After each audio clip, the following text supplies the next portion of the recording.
Hi everyone, welcome back to my spoken English class. അപ്പോൾ ഇന്ന് നമുക്ക് വളരെ ഇമ്പോർട്ടൻ്റ് ആയിട്ടുള്ള 3 ലോങ് സെൻറ്റൻസ് പഠിക്കാം കേട്ടോ. വളരെ ഇമ്പോർട്ടൻ്റ് ആണ്. അതായത് അതിലൊരു സെൻറ്റൻസ് ഒരു സബ്സ്ക്രൈബർ എന്നോട് റിക്വസ്റ്റ് ചെയ്തൊരു സെൻറ്റൻസ് ആണ്, ബാക്കി ഞാൻ ക്രിയേറ്റ് ചെയ്തെടുത്തതാണ് കേട്ടോ. അപ്പോൾ നമുക്ക് നേരെ വീഡിയോയിലേക്ക് കിടക്കാം. വീഡിയോ മുഴുവനായിട്ട് കാണുക. തൊട്ട് മുന്നത്തെ എല്ലാ വീഡിയോസും കണ്ട് നോക്കുക കേട്ടോ. വളരെ സിമ്പിളായിട്ട് ക്രിയേറ്റ് ചെയ്യാൻ പറ്റുന്ന സിമ്പിൾ സെൻറ്റൻസ് നമ്മൾ ഡിസ്കസ് ചെയ്തിട്ടുണ്ട്. അത് യൂസ് ചെയ്തുകൊണ്ട് ഇതുപോലെയുള്ള വലിയ സെൻറ്റൻസ് നമുക്ക് ക്രിയേറ്റ് ചെയ്യാനായിട്ട് പറ്റും. ഓക്കെ, അപ്പോൾ നമുക്ക് സെൻറ്റൻസിലേക്ക് കിടക്കാം. ഫസ്റ്റ് സെൻറ്റൻസ് എന്ന് പറയുന്നത്, ഞാൻ എത്ര ആലോചിച്ചിട്ടും അവൾ ആരാണെന്ന് എനിക്ക് മനസ്സിലാകുന്നില്ല. ഞാൻ എത്ര ആലോചിച്ചിട്ടും അവൾ ആരാണെന്ന് എനിക്ക് മനസ്സിലാകുന്നില്ല. നമ്മൾ പറയാറുണ്ടല്ലോ. എങ്ങനെ ഇംഗ്ലീഷിൽ പറയാം? ഞാൻ എത്ര ആലോചിച്ചിട്ടും, even after thinking a lot, I can't understand who she is. അതായത് ഞാൻ എത്ര ആലോചിച്ചിട്ടും എന്ന് പറയാൻ വേണ്ടിയിട്ട് even after thinking a lot. ഇനി ഐ കാൺട്ട് അണ്ടർസ്റ്റാൻഡ്, എനിക്ക് മനസ്സിലാകുന്നില്ല, ഹൂ ഷീ ഈസ്, അവൾ ആരാണെന്ന്. ഓക്കെ, സിമ്പിളായി പറയാലോ. Even after thinking a lot, I can't understand who she is. അവൾ ആരാണെന്ന് എത്ര ആലോചിച്ചിട്ടും എനിക്ക് മനസ്സിലാകുന്നില്ല. നെക്സ്റ്റ് സെൻറ്റൻസ് ആണ് നമ്മുടെ സബ്സ്ക്രൈബർ ചോദിച്ചത്. വളരെ വലുതാണ് കേട്ടോ. അത് കുറച്ച് വലുപ്പമുള്ളതുകൊണ്ട് തന്നെ ഞാനിവിടെ നോട്ട് ചെയ്ത് വെച്ചതാട്ടോ.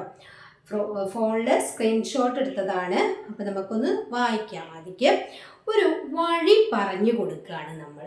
അതായത് ഇപ്പം നമ്മുടെ വീട്ടിലേക്കുള്ള വഴിയാകാം, അല്ലെങ്കിൽ നമുക്ക് വേറെ എങ്ങോട്ടെങ്കിലും ഒരു വേ പറഞ്ഞു കൊടുക്കുന്നതാണ്. എന്താണെന്ന് നോക്കാം. പച്ചക്കറി പീടികയുടെ സൈഡിലുള്ള റോഡിലൂടെ നേരെ വന്നാൽ ഒരു മതിൽ കാണും.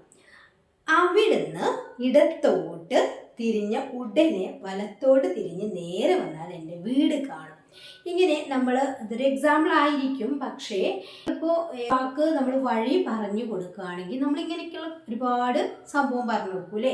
ആ റോഡിൻ്റെ സൈഡിലുള്ള ഒരു പീടിക കാണും, അതിൻ്റെ അപ്പുറത്തുള്ള ഒരു ഹോസ്പിറ്റൽ കാണും, ഇങ്ങനെയൊക്കെ പല കാര്യങ്ങളും നമ്മൾ പറയാറുണ്ട്. അപ്പോൾ ഈ ഒരു സെൻറ്റൻസ് നമുക്ക് ഇംഗ്ലീഷിൽ എങ്ങനെ പറയാം? വളരെ സിമ്പിളായിട്ട് നമുക്ക് പറയാനായിട്ട് പറ്റും. പച്ചക്കറി പീടികയുടെ സൈഡിലുള്ള റോഡിലൂടെ എന്നാണ് ഫസ്റ്റ് നമ്മൾ പറയുന്നത്. If you come straight along the road beside the vegetable shop, ഒരു മതിൽ കാണും. എന്തെങ്ങനെ പറയാം? ഒരു മതിൽ കാണും എന്നാണ് പറയുന്നത്. You will see a wall. You will see a wall. മതിലിലെ you will see, നിനക്ക് കാണാം. You will see a wall, നിനക്ക് കാണാം. ഒരു മതിൽ അല്ലെങ്കിൽ ഒരു മതിൽ കാണും. ഓക്കെ, അവിടെ നിന്ന് ഇടത്തോട്ട് തിരിഞ്ഞ ഉടനെ എന്ന് പറയുന്നുണ്ടല്ലോ. From the turn left. Left ഇടത്ത്. Okay, from the turn left, then immediately turn right. From the turn left, then immediately turn right. അവിടെ നിന്ന് ഇടത്തോട്ട് തിരിഞ്ഞ ഉടനെ വലത്തോട്ട് തിരിഞ്ഞ് നേരെ വന്നാൽ എൻ്റെ വീട് കാണും എന്നാണ്. അപ്പം immediately turn right. നേരെ വന്നാൽ എന്ന് പറഞ്ഞതുകൊണ്ട് അവിടെ നമ്മൾ come straight, നേരെ വന്നാൽ അല്ലെങ്കിൽ നേരെ പോയാൽ എന്നാണെങ്കിൽ ഗോ സ്ട്രൈറ്റ് എന്ന് പറയാം. രണ്ടും പറയാം കേട്ടോ. ഇവിടെ നമ്മുടെ സിറ്റുവേഷൻ അനുസരിച്ച് പറയാം. അപ്പോൾ ആറ്റ് ഗോ സ്ട്രൈറ്റ്, നേരെ പോയാൽ അല്ലെങ്കിൽ നേരെ വന്നാലാണ് നമ്മളിപ്പോൾ പറഞ്ഞത്. അതുകൊണ്ട് തന്നെ കം സ്ട്രൈറ്റ്. ഓക്കെ, എൻ്റെ വീട് കാണാം എന്നാണ്. You will see my house. Okay, അപ്പോൾ ഇത് മൊത്തത്തിൽ ഒന്ന് പറഞ്ഞു നോക്കാം. If you come straight the road beside the vegetable shop. Okay, vegetable shop. ഇനി പറയുന്നത് എന്താണ്? You will see a wall, അല്ലേ? ഒരു മതിൽ കാണാം. From the turn left, then immediately turn right and go or come straight. നേരെ വന്നാൽ എന്ന് പറയാം, നേരെ പോയാൽ എന്നും പറയാം. Okay, go straight, you will see my house. Simple ആണല്ലോ. അപ്പോൾ മലയാള സെൻറ്റൻസ് ആണ് കുറച്ചുകൂടി ബുദ്ധിമുട്ട്, അല്ലേ? ക്ലിയർ ആയോ? വലിയൊരു സെൻറ്റൻസ് ആണ്, കുറച്ച് കെട്ടിക്കൊടുക്കുള്ള സെൻറ്റൻസ് ആണ്. പക്ഷേ നമുക്ക് ഇംഗ്ലീഷിൽ അത് ഈസിയാണ്. ഞാൻ വീട്ടിലെത്താറായപ്പോൾ എൻ്റെ ഫോൺ ബെല്ലടിച്ചു. എടുത്തു നോക്കിയപ്പോൾ ഫോൺ ഓഫായി, കാരണം ചാർജ് ഇല്ല. സിമ്പിളാണ്. ഞാൻ വീട്ടിലെത്താറായപ്പോൾ എൻ്റെ ഫോൺ ബെല്ലടിച്ചു. ഐ വാസ് എബൌട്ട് ടു, എത്താറായപ്പോൾ എന്നാണ്. അപ്പോൾ ഇവിടെ പാസ്റ്റ് ആണല്ലോ. When I was about to, my phone rang, എൻ്റെ ഫോൺ ബെല്ലടിച്ചു. വെൻ ഐ ചെക്ക്ഡ് ഇറ്റ്, ഞാനത് എടുത്തപ്പോൾ the phone switched off, phone എന്തായി? സ്വിച്ച്ഡ് ഓഫ് ആയി. കാരണം There was no charge. ഞാൻ വീട്ടിലെത്താറായപ്പോൾ എൻ്റെ ഫോൺ ബെല്ലടിച്ചു. ഞാനത് എടുത്തപ്പോൾ ഫോൺ സ്വിച്ച് ഓഫ് ആയി, കാരണം ഫോണിൽ ചാർജ് ഇല്ല. When I was about to reach home, my phone rang.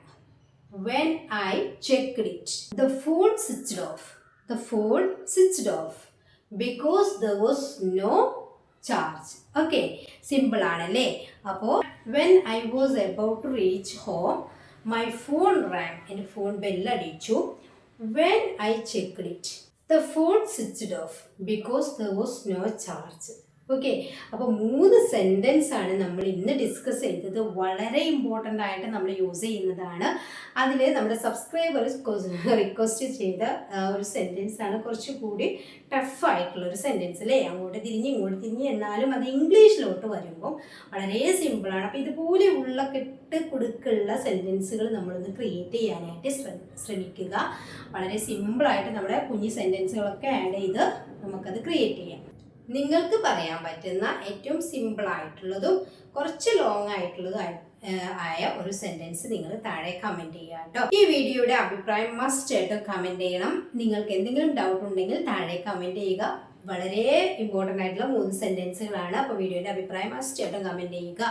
ഒരുപാട് പേര് നമ്മുടെ വീഡിയോ കണ്ടിട്ട് വളരെ നല്ല കമൻസ് ആണ് കേട്ടോ എനിക്ക് തരുന്നത്, പേഴ്സണലായിട്ടും നമ്മളെ കമൻറ്റ് ബോക്സിലും ഒക്കെ. അപ്പോൾ അതുപോലെ നിങ്ങൾക്ക് എന്താണോ ഇതിൽ നിന്ന് ഗുണം ചെയ്യുന്നത് അതും കൂടി നിങ്ങളും കമൻറ്റ് ചെയ്യുക കേട്ടോ. എത്രത്തോളം ആളുകൾ കാണുന്നുണ്ട്, എത്രത്തോളം ആളുകൾ കമൻറ്റ് ചെയ്യുക. വീഡിയോ ഇഷ്ടപ്പെട്ടാൽ ലൈക്ക് ചെയ്യാൻ മറക്കരുത്. ഈ ചാനൽ ആദ്യമായിട്ട് കാണുന്നവരാണ്, ഇതുവരെ സബ്സ്ക്രൈബ് ചെയ്തിട്ടില്ലെങ്കിൽ ആ സബ്സ്ക്രൈബ് ബട്ടൺ ഒന്ന് ക്ലിക്ക് ചെയ്യുക. അതിൻ്റെ ഒപ്പം തന്നെ ഉണ്ടാവും ബെല്ലൈക്കണും ഓൺ ഓപ്ഷനും ഉണ്ടാവും. അപ്പോൾ അതും കൂടി ഒന്ന് എനേബിൾ ചെയ്ത് വെക്കുക. എന്നാൽ ഞാനിടുന്ന വീഡിയോസുകൾ അപ്പം നിങ്ങളുടെ ഫോണിലേക്ക് നോട്ടിഫിക്കേഷനായിട്ട് എത്തും. പിന്നെ നമ്മുടെ വീഡിയോസൊക്കെ കാണാത്തവർക്കായിട്ട് ഞാൻ കമ്മ്യൂണിറ്റി പോസ്റ്റിലും കൊടുക്കാറുണ്ട്. അപ്പോൾ അതൊക്കെ ഒന്ന് കണ്ടിട്ട് പരമാവധി സപ്പോർട്ട് ചെയ്യാം കേട്ടോ. ഓക്കെ, അപ്പോൾ നെക്സ്റ്റ് നല്ലൊരു വീഡിയോ ആയിട്ട് കാണാം. Thank you so much.